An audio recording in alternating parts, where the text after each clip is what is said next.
longest year. Did you know there was one year that was longer than all the others in recorded history? It's true.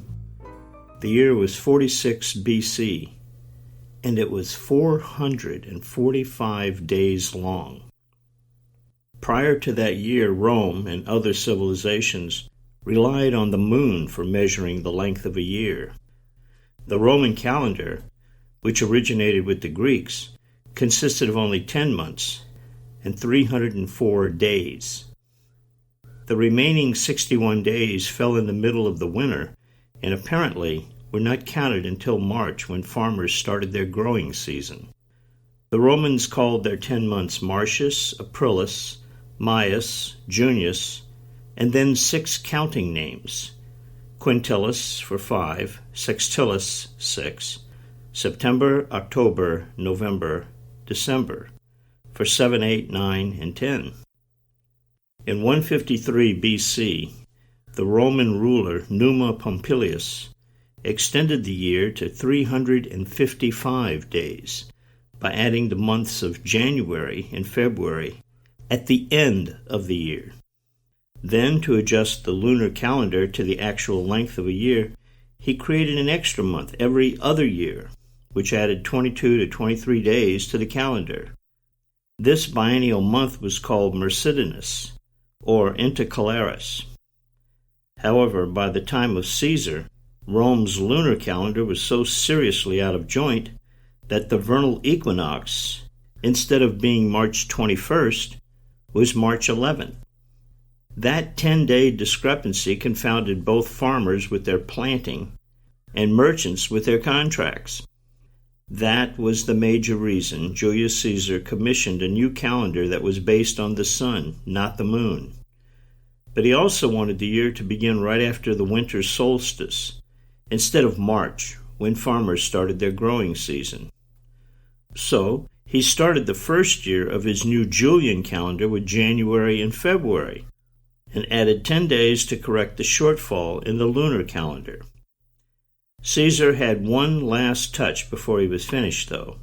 He wanted one of the months to be named after him, but he didn't want his month to replace December in the cold, barren winter, and he didn't want to place his month before any of the Roman deities.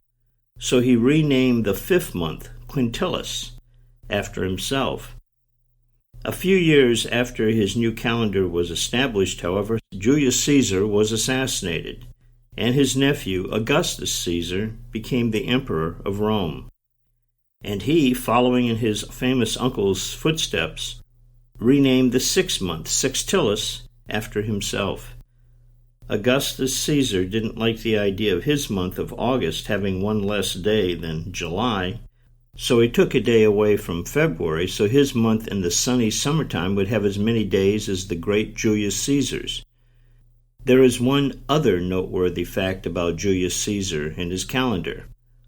One Roman senator, Cicero, did not appreciate the changes Julius Caesar was making in the calendar, so he mocked the preeminent senator of Rome by saying Caesar, not satisfied with just forcing his will on the citizens of Rome, wanted also to control the stars with his edicts. Ironically, Cicero's wry remark is echoed apparently unknowingly by William Shakespeare in the play Julius Caesar. Shakespeare writes a famous last speech for Caesar immediately before the character is assassinated, where Caesar compares himself to the northern star, the only star in the heavens that is fixed and unmoving.